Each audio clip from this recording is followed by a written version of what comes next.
ऐसी कहानी के लिए तैयार हो जाइए जिसमें वास्तविकता को थोड़े से रहस्य के साथ मिलाया गया है। यह सब एरिया 51 के बारे में है, जहां कुछ लोग कहते हैं कि कुछ बहुत अजीब हुआ था।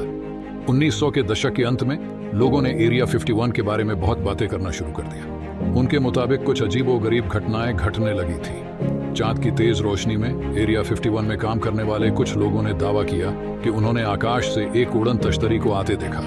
ये इस तरह से घूम रही थी कि उन्होंने पहले कभी नहीं देखा था।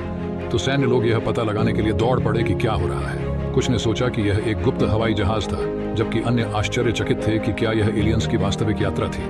जिन्होंने इसे देखा उन्होंने एक अजीब सी शांति के बारे में बात की, क्योंकि अज्ञात वस्तु ऊपर तैर रही थी, कोई आवाज नहीं कर रही थी। इसने सभी को अपना सिर खुजलाने पर मजबूर कर दिया। बाद में सेना ने इसके बारे में ज्यादा कुछ नहीं कहा। उन्होंने किसी भी बात की पुष्टि या खंडन नहीं किया, सब कुछ गुप्त रखा।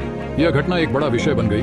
कुछ लोगों ने कहा कि एरिया 51 में एलियंस के छिपे होने का सबूत है, लेकिन कुछ ने कहा कि यह सिर्फ एक बेबुनियाद कहानी थी। लेकिन कुछ लोग इस विचार पर अड़े रहे कि एरिया 51 में कहीं किसी अन्य ग्रह से आने वाले लोगों का प्रमाण हो सकता है। आज भी यह कहानी एक बड़ा रहस्य है। यह एरिया 51 की रहस्यमय दुनिया और उन चीजों से इसके संबंध की एक झलक की तरह है जिनके बारे में हम ज्यादा नहीं जानते हैं। तो जैसे ही हम एरिया 51 के रहस्यों को उजागर करते हैं, एक बड़ा सवाल बना रहता है, क्या एलियंस वास्तव में उस रात आए थे या यह कॉन्स्पिरेसी थ्योरी